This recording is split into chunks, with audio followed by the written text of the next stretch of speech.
Namaskar and welcome to our next episode of Swami Shivananda Vani. We will see what we are going to do today. Before that, if you haven't subscribed to the channel, do subscribe to our channel and always stay tuned to Devakshar. Once again, welcome everyone to the next episode of Swami Shivananda Vani. The topics that will be discussed today are: the man of realization is never disturbed by desires. Peace follows renunciation. I see everything as consciousness. Service of the Guru must be accompanied by spiritual practices. Difficulty of understanding that the Master is God Himself, doing the Master's work compared with serving the Guru. These are the topics that Maharaj is going to talk about or discuss with us today. So again, the place is Belur Math and time is 1932. Mahapurushji Maharaj had hardly any sleep in those days.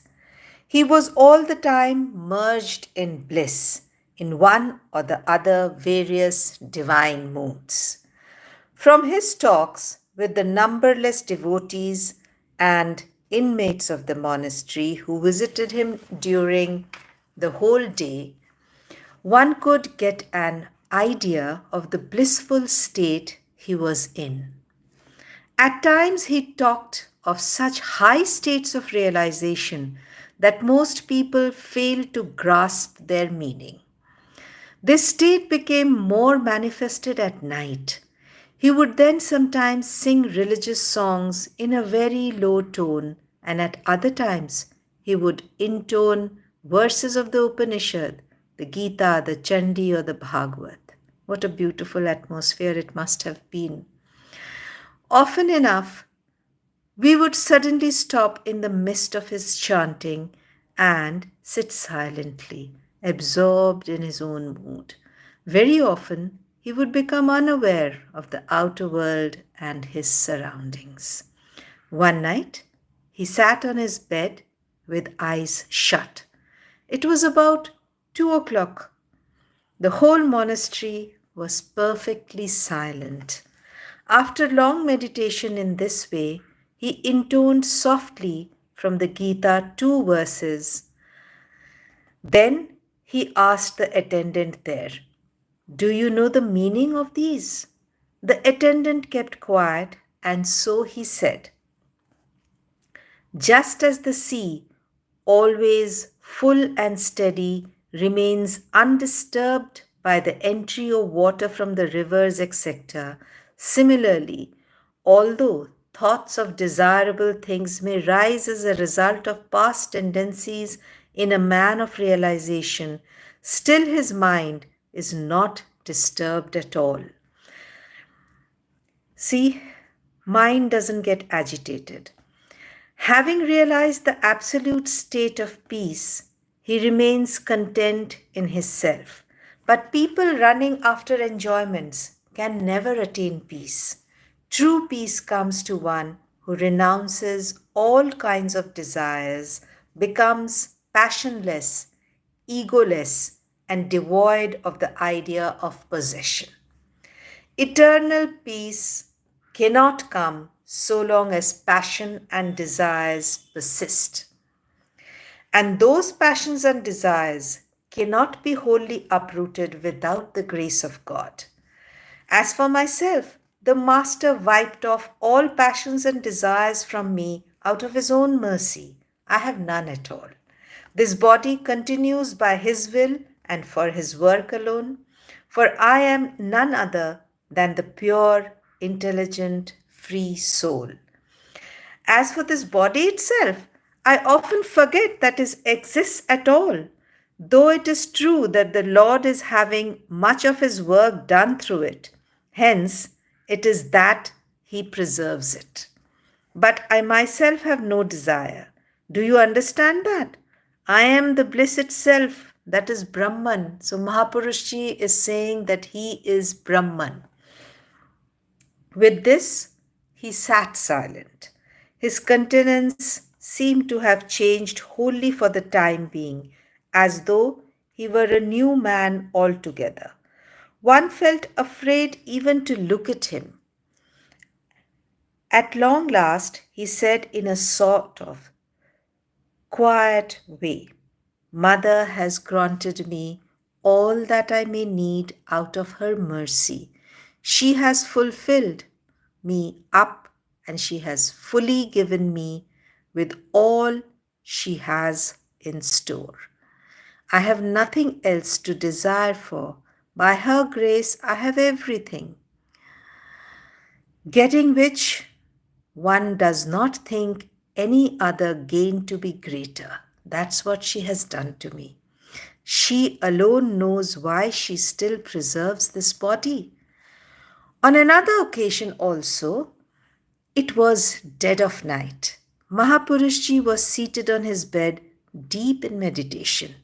After a long while, he started opening his eyes at times and closing them. Just then, a cat entered the room and mewed. He looked at it and that direction and he saluted the cat with folded hands. The attendant nearby could not at first understand that he was saluting the cat. So he looked inquiringly at Mahapurushji, who then explained, Look here, my boy, the master has now brought me to such a state that I see everything as nothing but consciousness itself. That same consciousness is at play through everything: houses, furniture, beds, bedsteads, and all creatures. The difference is only in name, but there is oneness behind all. I can see that very, very clearly, so that I cannot check that mood however much I may try. That consciousness shines even through this cat in all its brilliance. This is the mood in which the Master now keeps me fully absorbed. Men and women come in and out and go, and I talk with them because I have to. I also eat and move about as in common life because I have to. All that proceeds as though out of past habits. But whenever I lift my mind, even a little from all these, I come face to face with this play of consciousness everywhere. Names and forms and all such things belong to a very low order of existence. When the mind transcends name and form, you come to the ace of realization. Then everything is full of bliss, everything is full of consciousness. Such things cannot be explained through word of mouth. He alone can know who attains that state. He seemed to be in a mood to talk of many things more. But he became silent all of a sudden. The attendant stood stock still, wondering at what he has heard. Mahapurushji used to warn his attendant that it would not do only to be engaged in serving the Guru. They would have to undertake spiritual practices as well. And he used to warn them that anyone who neglected his spiritual practice and spent his time merely in the service of saintly people and living in association with them might often become puffed up with pride and egotism, thinking himself superior to others just because of these advantages that he has. One day, at dead of night, he said to an attendant, Look here, it is good that you are serving me. It is only out of the inestimable mercy of the Master that he has been making you serve one of his sons. But mind you, my son, you must carry on spiritual practice along with all this. You will understand what the Master really was only when you carry on your japa, meditation, prayer, etc. regularly. You will quote failure by thinking of us as mere human beings. Have this fully in mind. To make this idea of divinity fully effective, you have to undertake strenuous spiritual exercises. One is vouchsafed the divine mood when one's mind becomes purified through meditation on God. Though we have seen the Master, lived with him, and have been blessed by him, still, what a series of difficult spiritual practices he made us undergo. Could even we ourselves understand in the first instance that he was God and has come down to this world to save it? Could we recognize him as such? Gradually, through spiritual practice and insight, that knowledge has become permanent.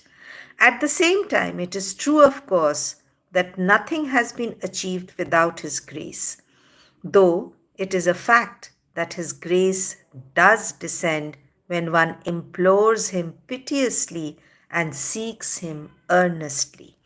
I have realized by stages that he is God himself, none other than the Lord of all the gods and of the whole universe. He has revealed to me this real nature out of his own grace. Undertake japa at dead of night. If you make your japa at dead of night, you will have the result very soon and your whole being will be filled with joy. The bliss will be so deep indeed that you will feel no impulse to leave your japa. You have to keep awake at any rate for my service. Sit down during this time for your japa. After all, you have not to work for me all the time. It's once in a while that I want help. So here is a great opportunity. Engage yourself fully in japa. Do you understand that? Don't let your time pass idly, my son. You have to be fully absorbed in calling on him. It won't do to be half hearted. Wherever you do or whatever you do, in this respect, you must do this with whole mind. Then only you will get joy. That's why the Master sang, "Dive deep, my mind, with the name of Kali, into the fathomless water of the sea of your heart, which is the repository of the jewels." One seldom derives any joy from a work unless one can become fully engrossed in it. God looks at the heart, at the sincerity of a man. He does not keep count of time.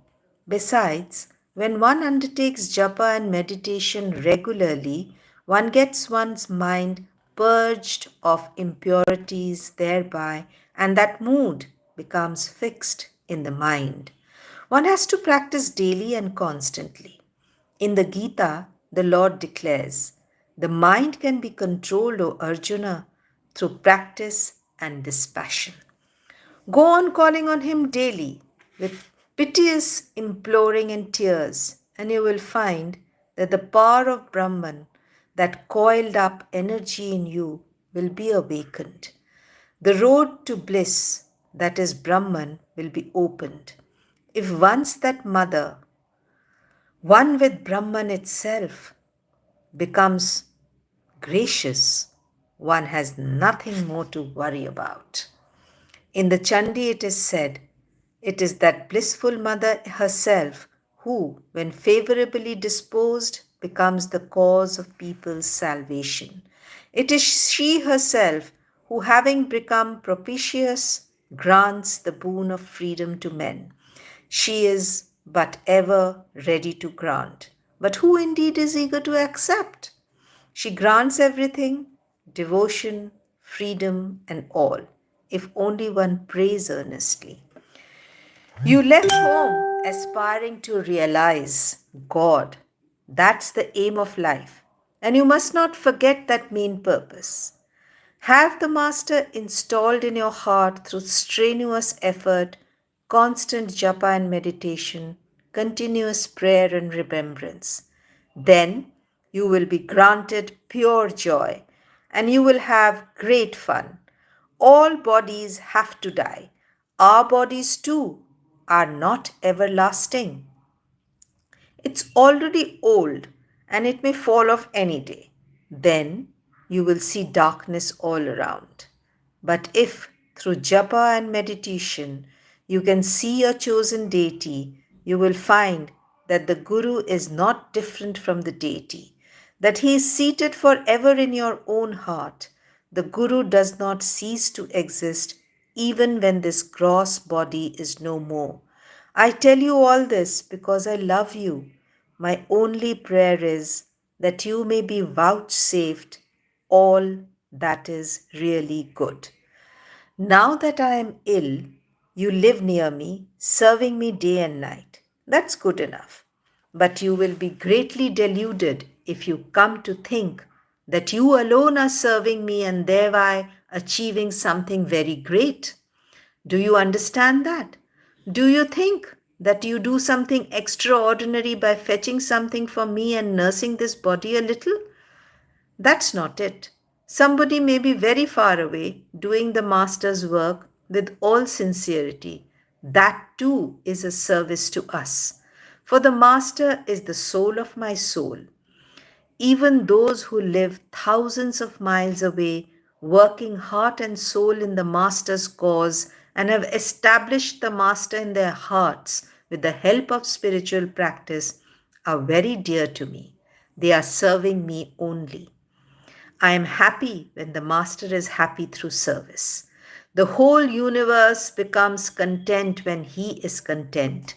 By doing the Master's work, they achieve greater results than by serving their Guru. So let us all do the Master's work, Sri Ramakrishna's work. Only then, anywhere, wherever we are, we can achieve our own salvation. Hope you enjoyed today's episode. Like and share our videos and do subscribe to our channel if you already haven't. Thank you so much for being with us. Namaskar.